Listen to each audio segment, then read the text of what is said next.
Felipe II moría en el año 1598. La situación de España en ese momento era en extremo delicada. La política internacional, en su empeño de convertir a España en la salvaguarda del catolicismo europeo frente al protestantismo, había conducido a nuestro país a una tensión muy dura de sobrellevar. En los últimos tiempos del reinado de Felipe II se propagó la frase: si el rey no acaba, el reino acaba. Ciertamente hacía falta un golpe de timón en la política española, asfixiada ante las ideas un tanto mesiánicas de Felipe II.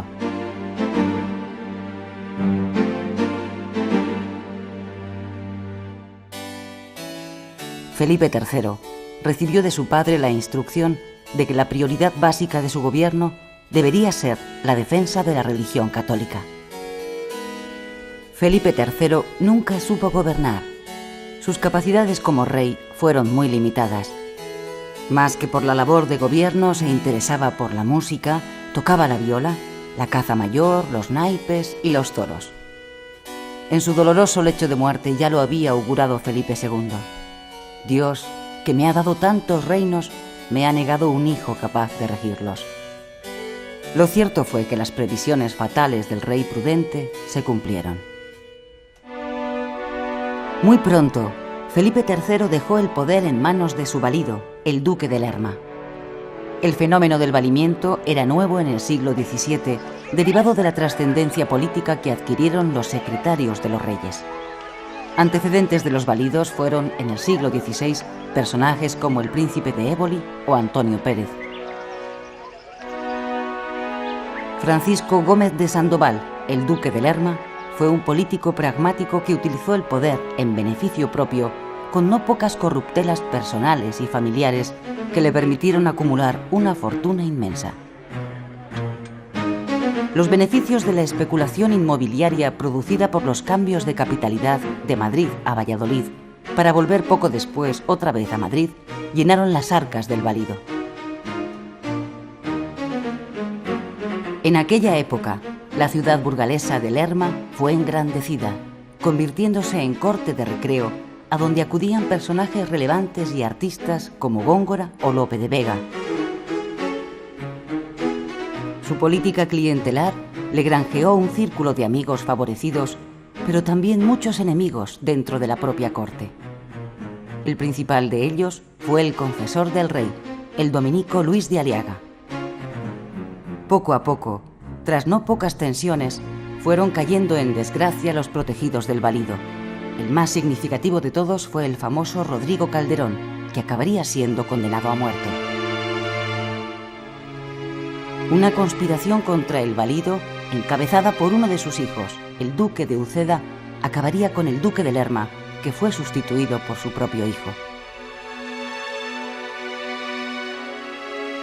Tras 22 años de reinado, Felipe III murió a la edad de 43 años. Su hijo, Felipe IV, fue el rey de la familia de los Austria que más tiempo gobernó, 44 años. Más refinado que su padre, adoraba el teatro, los bailes de máscaras, la poesía y, desde luego, la caza y los toros.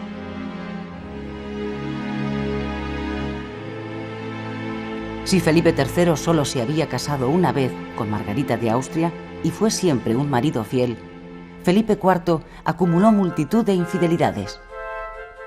Se casaría 2 veces, con la princesa francesa Isabel de Borbón y luego con su sobrina Mariana de Austria. Las continuas infidelidades de Felipe IV le llevaron a momentos de arrepentimiento, encontrando consuelo en la correspondencia que mantuvo con Sor María de Jesús de Ágreda durante 25 años.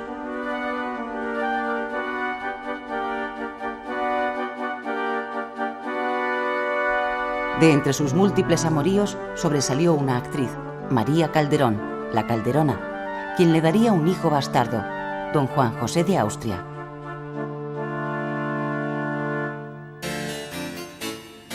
Dentro de este entorno regio se fraguó una corte pintoresca, frecuentada por bufones y personajes de compañía de la realeza, que con su desgracia física o mental elevaban por contraste todavía más la irreal magnificencia cortesana. Nadie mejor que Velázquez, el gran pintor retratista de la corte, ha reflejado la extraña dignidad de estos personajes, al mismo tiempo que la patética realidad en la que se insertaban.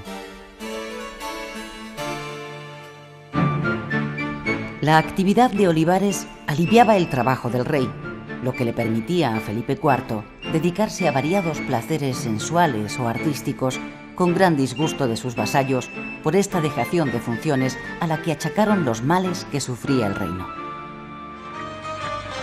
Felipe IV también delegó el poder en un nuevo valido, don Gaspar de Guzmán, conde duque de Olivares, el personaje más poderoso de España durante la primera mitad del reinado de este rey. El conde duque era un trabajador incansable y de carácter orgulloso. Alternaba fases de depresión con momentos de euforia.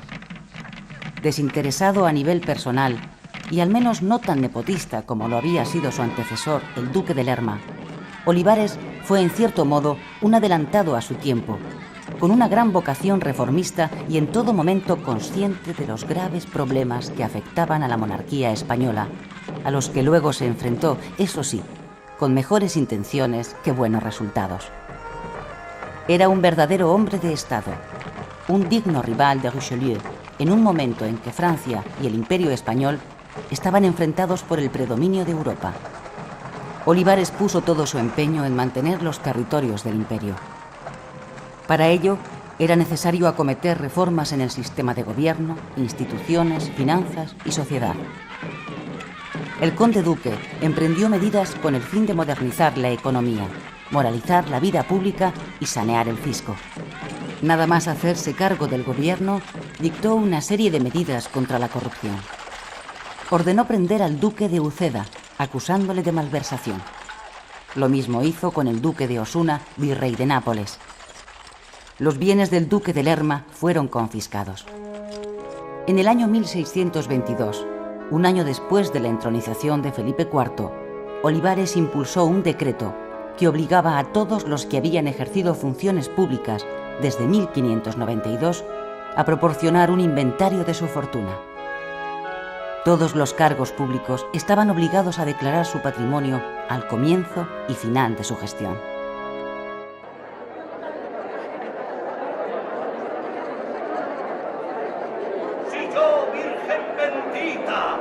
Paradójicamente, en plena época de decadencia económica y debilitación política, la cultura española del siglo de oro brilló en todo su esplendor. El fracaso político no arrastró a una decadencia cultural.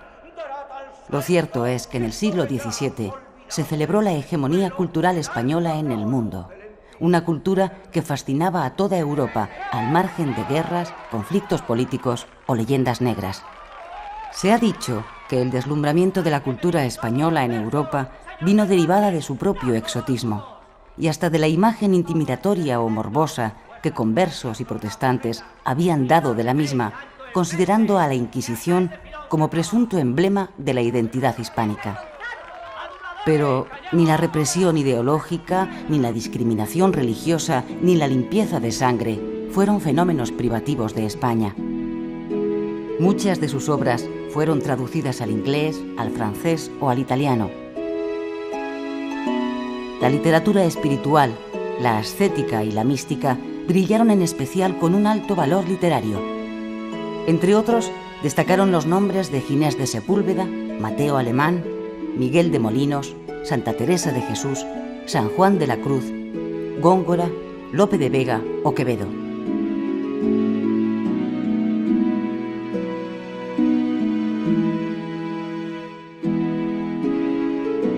Dentro de este furor francés por todo lo español, El Quijote sería traducido y publicado en casi todas las lenguas europeas. Lo mismo puede decirse de varias obras de Calderón de la Barca, como La vida es sueño. Por su parte, El Criticón, de Baltasar Gracián, tuvo una enorme incidencia en el mundo germánico.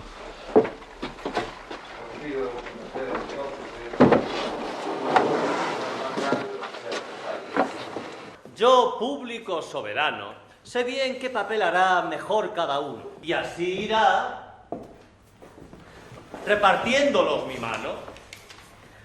Los autos sacramentales, como el Gran Teatro del Mundo de Calderón, eran de base teológica o filosófica. Por boca de uno de sus personajes, el propio Calderón dio de ellos esta definición: sermones puestos en verso, en idea representable, cuestiones de la sacra teología. Cuando este papel me dio tu mano, ¿no me dio en él igual alma la de aquel que hace el rey? ¿Igual sentido? Uno de los fenómenos que más deslumbraron en Europa fue la portentosa capacidad de los escritores españoles para construir personajes en forma de arquetipos referenciales. Don Quijote Sancho, el condenado por desconfiado de Tirso de Molina, anticipo del Don Juan Tenorio; el alcalde de Zalamea, la ilustre Fregona, la gitanilla de Cervantes o el pícaro de Guzmán de Alfarache, y tantos otros que trajeron conceptos o ideas tan fundamentales en la historia de la literatura universal como el desengaño, el relativismo moral, el honor como patrimonio del alma, la exaltación del amor. Dadme riquezas a mí, dichas y felicidades, que para prosperidades hoy vengo a vivir aquí. Mis entrañas para ti a pedazos romperé. De mi seno sacaré toda la plata y el oro que en avariento tesoro tanto encerrado oculté.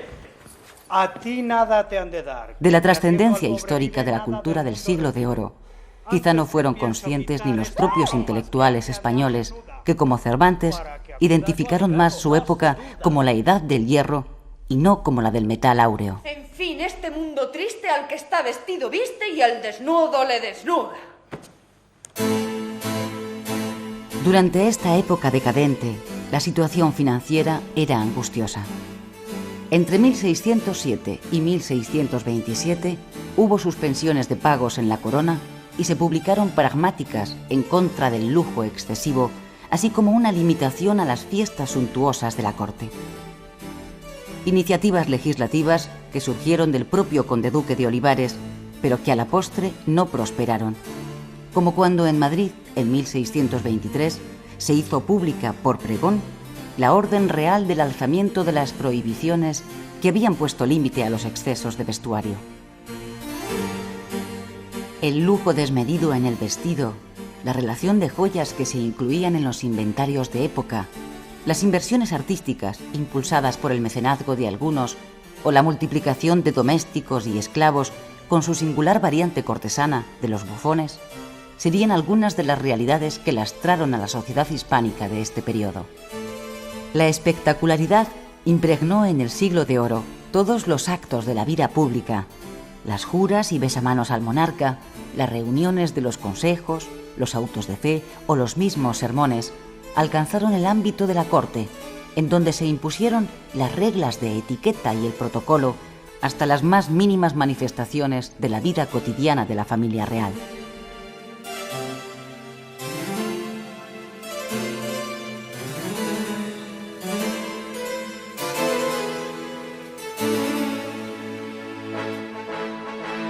Muy del gusto de los cortesanos de la época, para quienes la caza era un motivo de diversión, fueron los combates de fieras.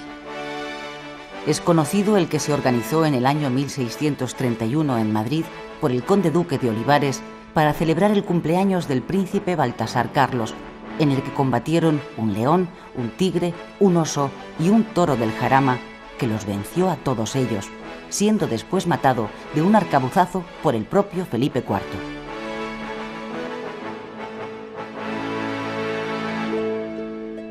El conde-duque de Olivares, deseoso de agradar al rey, ofreció a Felipe IV, en el otro extremo de Madrid, otra residencia nueva, el Palacio del Buen Retiro, que tenía lo que le faltaba al viejo Alcázar de Madrid: amplios espacios, jardines, fuentes, estanques, estancias alegres con pinturas de famosos artistas y un teatro en donde se representaban las comedias de los grandes dramaturgos de la época.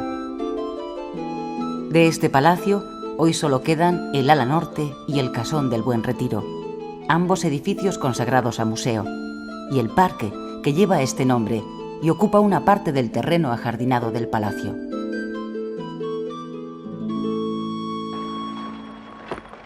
Desde finales del siglo XVII, hubo entre los españoles una conciencia clara de la crisis económica en la que se vivía. Durante esta época surgirá la denominada generación de los arbitristas, auténticos diagnosticadores de los problemas existentes que también analizaron sus posibles soluciones. Así, Sancho de Moncada decía que la gente es el reino, mientras que su compañero Fernández Navarrete afirmaba que la despoblación y falta de gente es la mayor que se ha visto y oído en estos reinos, porque totalmente se van acabando. Otros insistían en que la principal causa de la crisis demográfica era el exceso de clero, mientras que algunos recomendaban revalorizar la figura del matrimonio, castigando el adulterio y prohibiendo la prostitución. Por último, hubo los que buscaban limitar la emigración a las Indias. España había alcanzado su techo demográfico hacia los años 90 del siglo XVI, con una población cercana a los 8 millones de habitantes. A partir de esa fecha, la población se estancó. La peste de 1597-1602 generó más de 500.000 de muertos, sobre todo en Castilla, el noroeste cantábrico y la Andalucía del Guadalquivir. A esta gran epidemia se sumó otra, la de 1647-1652, que tuvo una especial incidencia en la corona de Aragón y Andalucía, provocando en algunos lugares la pérdida de entre la cuarta parte y la mitad de la población. La primera fue una epidemia básicamente atlántica, mientras que la segunda fue de carácter más bien mediterráneo, y ambas tuvieron efectos catastróficos sobre la población española.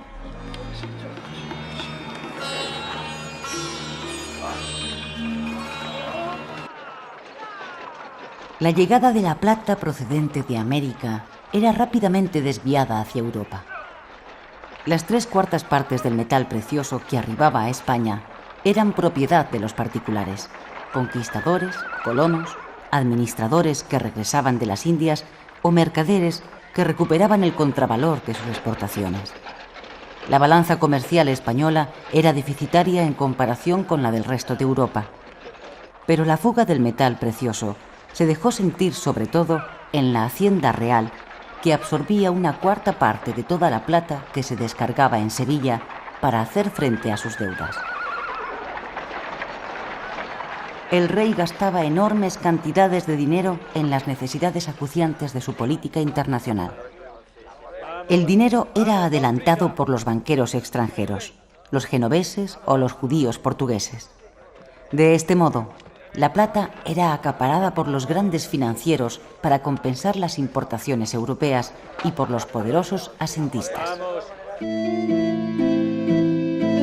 Por lo tanto, el oro y la plata desaparecían inmediatamente de la circulación, siendo sustituidos por numerario de cobre. Esta crisis económica devino lógicamente en una gran desigualdad social. La indigencia se radicalizó hasta tal punto que hubo de plantearse la creación de casas de pobres en las que se administraba la caridad, nacionalizándose la asistencia social.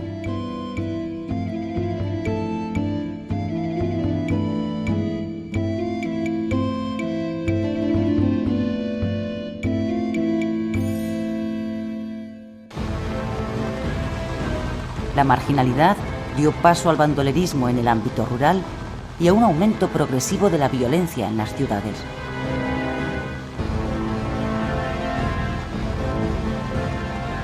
Aquel fenómeno del vellón, la mala moneda, inundaría el país, contribuyendo aún más al desmoronamiento de la economía y de todo el sistema financiero real.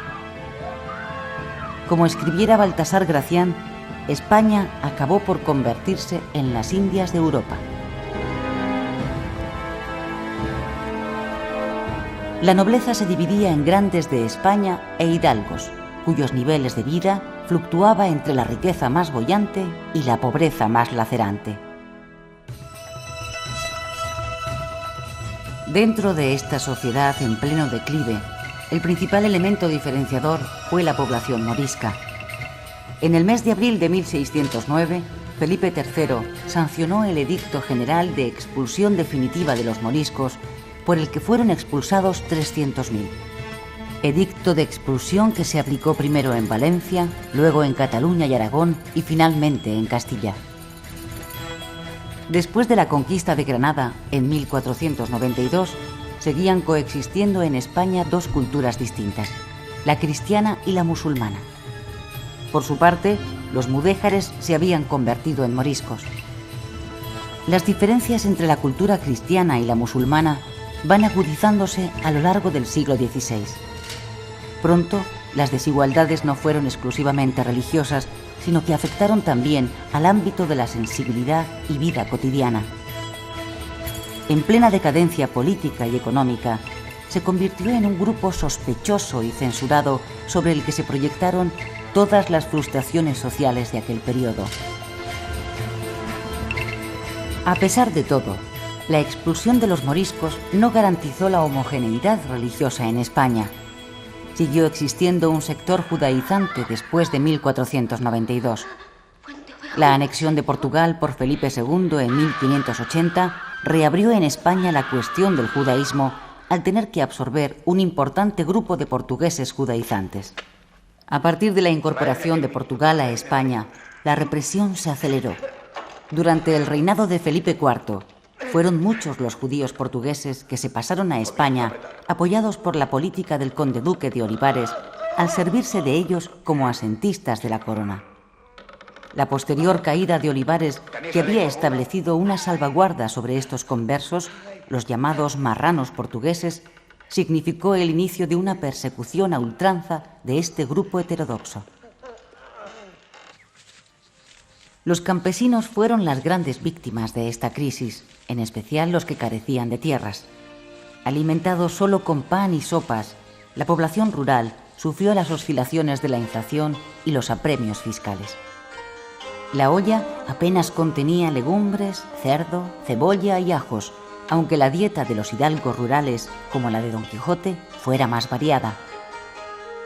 Una olla de largo más vaca que carnero, salpicón las más noches, duelos y quebrantos los sábados, lentejas los viernes, algún palomino de añadidura los domingos. Por su parte, la escasa clase media, desde los artesanos a los comerciantes, se distribuyeron de manera irregular a lo ancho del territorio español. Estas clases medias tendieron más a la emulación nobiliaria que a la acumulación económica. Supo don Alonso que había en Segovia un licenciado Cabra, que tenía por oficio el criar hijos de caballeros, y envió allá el suyo y a mí para que le acompañase y sirviese. La expresión más cínica de ese importante sector social marginal y parasitario de la sociedad española fue en el ámbito urbano la picaresca, que encontró su definición literaria en el Guzmán de Alfarache, de Mateo Alemán, y que con diversas variantes se dejó entrever desde el Rinconete y Cortadillo de Cervantes hasta el Buscón de Quevedo. ¿Nabo hay?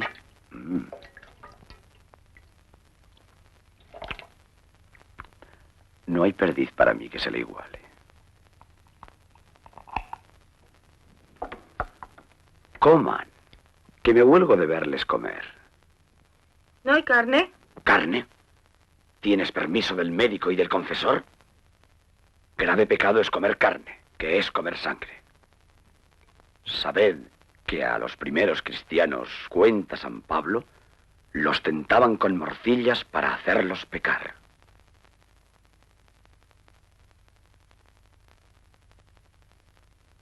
Coman como hermanos, pues Dios les da con qué. No riñan, que para todos hay.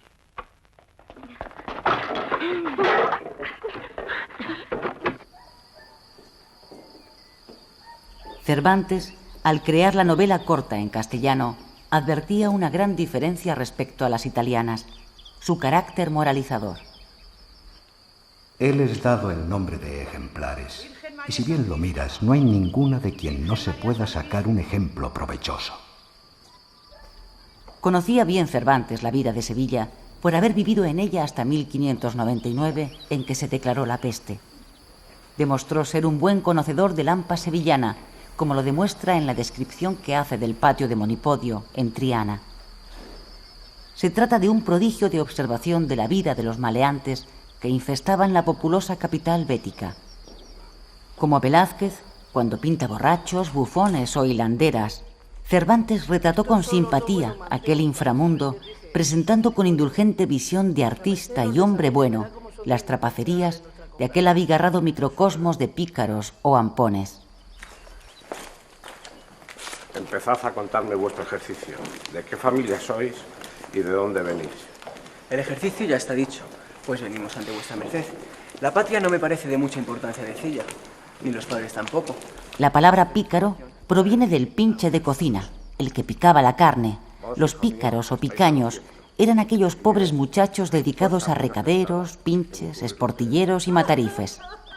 La obsesión por conseguir el alimento diario caracterizó a la novela picaresca, lo que constituye un fiel reflejo de la preocupación principal de una gran parte de la población de la época, ocupados en evitar el tan habitual ayuno con 1001 tretas.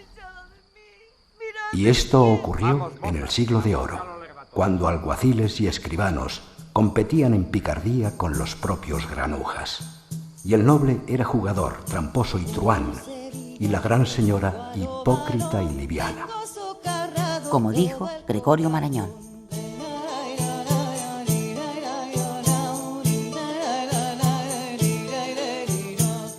Monseñor, si vos lo decís, estáis muy cerca del Papa. Y el Papa muy cerca del corazón de vuestro rey. A mediados del siglo XVII, el clero representaba el 1,5% respecto del total de la población, con predominio relativo del clero regular, frailes y monjas en número muy equitativo sobre el clero secular. La orden religiosa con mayor número de miembros era la franciscana, seguida de la dominica. La renta global del clero ascendía a unos 10 millones de ducados, en torno a una sexta parte de la renta total del país. Esta renta estaba muy mal repartida entre arzobispados, como los de Toledo y Sevilla, con grandes propiedades inmobiliarias y sustanciosos cobros de diezmos y capellanías de auténtica hambre. El Vaticano es pobre, mi querido secretario. Ya sabéis que nuestras riquezas no se miden en onzas de oro. Yo me retiro para no estorbar tan elocuente sobremesa. Ay, si yo pudiera tener... Las directrices del Concilio de Trento no rectificaron la conducta del clero, que con frecuencia practicaban la usura, portaban armas y llevaban una vida privada nada edificante.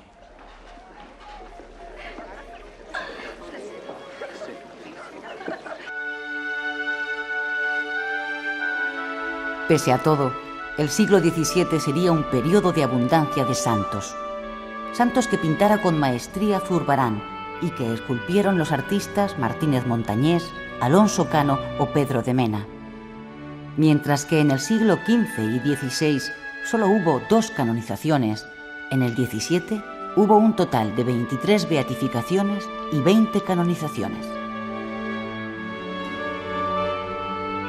En el año 1622 se canonizó a Santa Teresa de Jesús, San Ignacio de Loyola y San Francisco Javier, entre otros. Con la exaltación de la santidad, refulgió en esta época la conjugación de una religiosidad popular con otra oficial. La afición por la milagrería se desbordó, y así, por ejemplo, en el siglo XVI se publicaron más de 150 relaciones de presuntos milagros que reflejaban una devoción popular que sin duda tuvo también elementos de huida de la dura problemática social en que se vivía.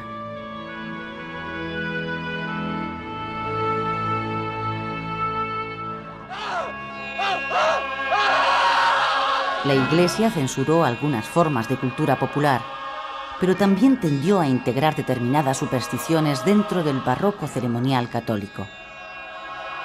La Iglesia procesó, eso sí, casos flagrantes de histeria religiosa, en especial provenientes de las falsas beatas que van a proliferar en esos años. El caso más significativo de histeria religiosa fue el de las monjas del convento de San Plácido en Madrid, inducidas por su propio confesor, el padre benedictino García Calderón. La Inquisición controló estas situaciones con una calculada ambigüedad que se puso en evidencia en su actitud ante las presuntas brujas.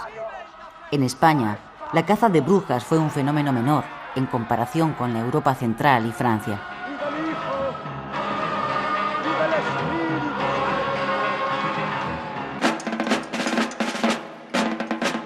Los reyes católicos habían logrado la unidad territorial de las coronas de Castilla y Aragón bajo un gobierno único. No obstante, bajo el cetro de una monarquía unificada, los diversos reinos en aquel periodo mantuvieron sus regímenes políticos y socioeconómicos propios. Más tarde, los reinados de Carlos V y de Felipe II impulsarán un reforzamiento de la identidad nacional española con el empuje de elementos comunes como fueron la lengua, la memoria histórica o la conciencia providencialista de la función de España en el mundo. Pero los esfuerzos uniformadores de Felipe II se saldaron con un notable fracaso. El mejor testimonio de ello son las alteraciones aragonesas ocurridas en el año 1591. Por otro lado, la monarquía de Felipe III introdujo cierta relajación en la conflictiva dialéctica centro-periferia, al mismo tiempo que se intentaba rebajar la tensión de una política internacional de guerra sostenida en múltiples frentes como la que había llevado a cabo Felipe II.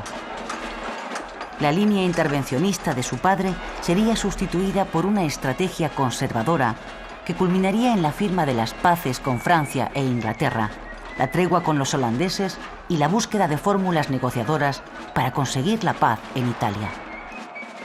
Felipe III buscó superar la confrontación entre absolutismo o constitucionalismo en España. La irrupción del conde-duque de Olivares en el poder rompió de manera definitiva el frágil andamiaje, tanto nacional como internacional, elaborado en época de Felipe III. La Guerra de los 30 años supondría la reapertura de la lucha abierta de España contra los Países Bajos y la confrontación con Francia a partir de 1635. La política exterior agravó aún más la crisis financiera. La guerra con Francia estimuló la presión fiscal y el esfuerzo por aumentar la contribución militar de todos los reinos de la monarquía a través de la unión de armas. Nápoles desde la patria. En busca de la gloria, sin duda la alcanzaréis antes que la paga. Firma.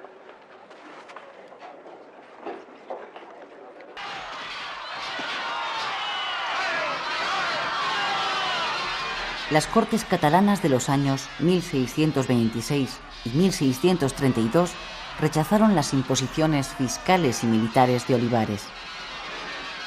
El año 1640 sería otro annus horribilis para la monarquía hispánica. A la sublevación de Cataluña, en junio de ese mismo año, con el Corpus de Sangre, seguiría la Revolución Portuguesa en diciembre con la proclamación del Duque de Braganza como rey de Portugal con el nombre de Juan IV. Aún habría de añadirse las revueltas andaluzas del Duque de Medina Sidonia y el Marqués de Ayamonte en el verano de 1641. Y por último, los disturbios napolitanos y sicilianos de 1647. Esta situación, ciertamente caótica e ingobernable, implicó que Portugal nunca más volviera a vincularse a la monarquía española y que Cataluña se echara prácticamente en los brazos de Francia, prolongando su separación de la monarquía española hasta octubre de 1652.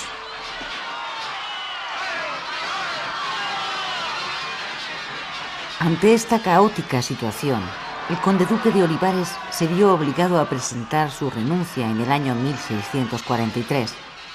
Ese mismo año, los tercios imperiales sufrieron su primera derrota estruendosa dentro del escenario europeo en la batalla de Rocroi. La situación era dramática. España ciertamente estaba tocando fondo a mediados del siglo XVII.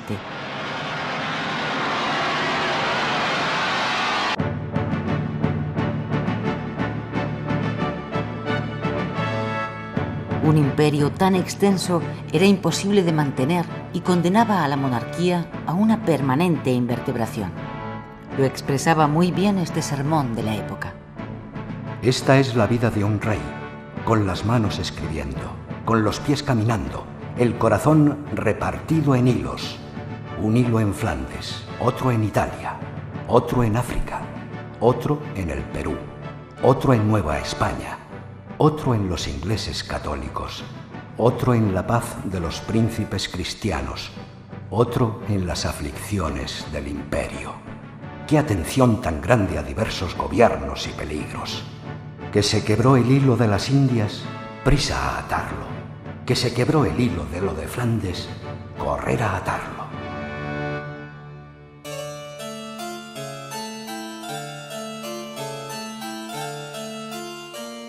Velázquez, gracias a la maestría de su pintura, pasó de unos modestos orígenes hidalgos a ocupar puestos importantes en la administración palaciega. Ese empeño suyo por alcanzar la hidalguía y certificar la limpieza de sangre de su linaje indica hasta qué punto compartía la mentalidad de los españoles de su tiempo.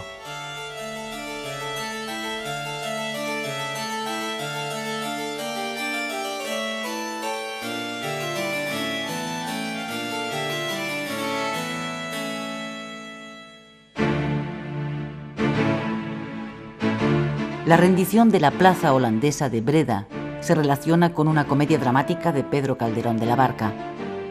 La rendición tuvo lugar el día 2 de junio de 1625 y la entrega de las llaves de la ciudad por el gobernador holandés Justino de Nassau se realizó 3 días más tarde. Las recibió el general jefe de los tercios de Flandes, Ambrosio de Spínola, de ilustre familia genovesa, a quien, según la tradición, el rey había enviado un lacónico mensaje: Marqués de Spínola, tomad a Breda. Esta entrega de las llaves no la había visto Velázquez más que en el teatro, cuando Spínola contesta al gobernador que se las ofrece sometido: Justino, yo las recibo y conozco qué valientes sois, que el valor del vencido hace famoso al que vence. Durante mucho tiempo se ha sostenido que la cabeza con chambergo de plumas que aparece entre el caballo y el borde derecho del cuadro era el autorretrato de Velázquez. Tras los jefes aparecen los temidos soldados de los tercios, patilludos y bigotudos, y sobre sus sombreros asoman las lanzas que han dado sobrenombre a este cuadro.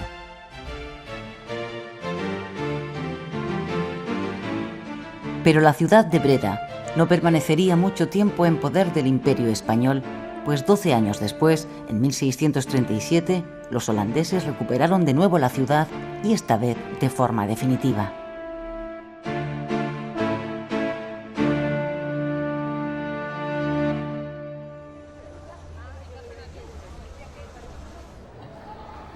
El Tratado de Westfalia, 1648, en el que España reconoció la independencia de los Países Bajos, fue la primera señal de que el Imperio hispánico ya no ostentaba la hegemonía europea.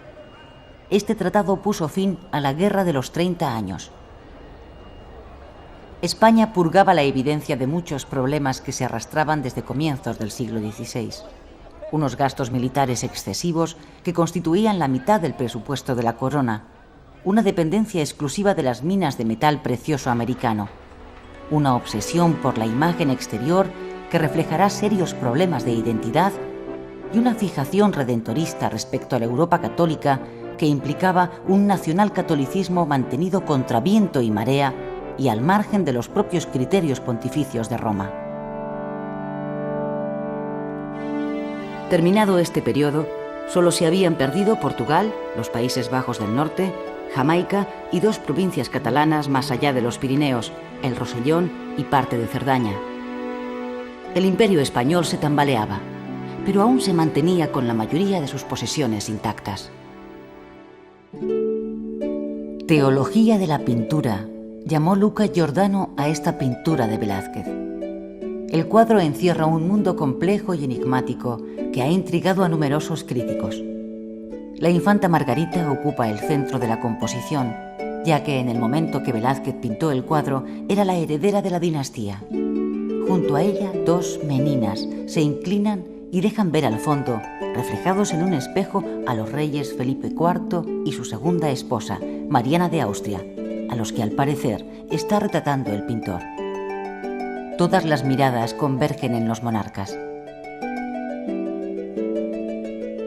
El juego de las miradas de los personajes es un fascinante engaño al que contribuye la maestría con la que Velázquez utiliza la luz y la prodigiosa profundidad del espacio.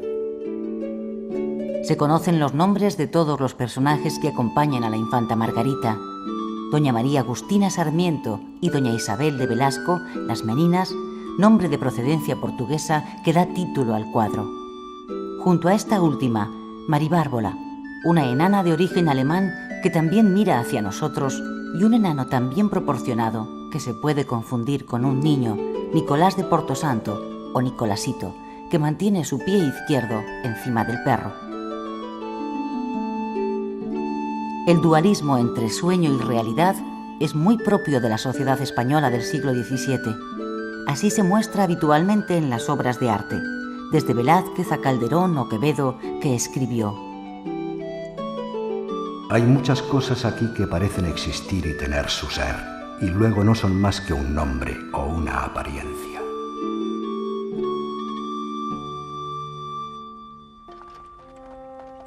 Quizá la actitud digna de Don Quijote consiste en dar aspecto de firmeza al suelo que se nos hunde o en sentirse fuerte cuando se es débil.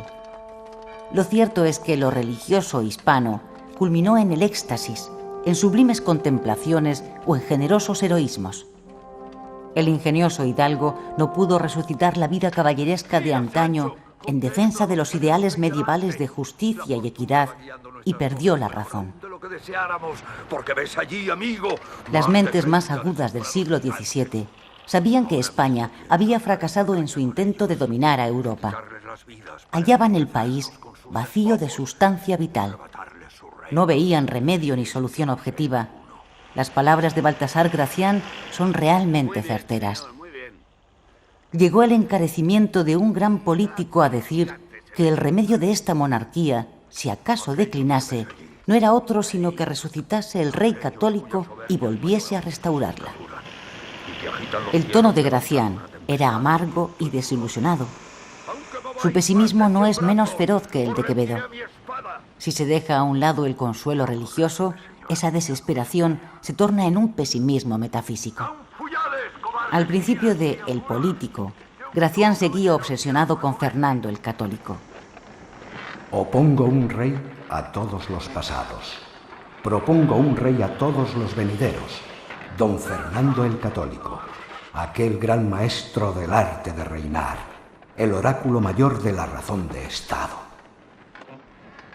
Quevedo, por su parte, advertía que lo mismo que España se había hecho señora de muchos, así sería de tantos enemigos envidiada y perseguida, necesitando continua prevención y cuidado. No quiso escucharme. Se tenía la impresión de hallarse en un mundo vacío, lo mismo que los ascetas, los autores de la novela picaresca y muchos personajes del teatro de Calderón de la Barca. Los autos de fe y la lidia de toros bravos se convirtieron en espectáculos nimbados de significación sagrada. La religión constituía, sobre todo, un elemento de subsistencia diaria para una sociedad marcada por las crisis demográfica, política y económica.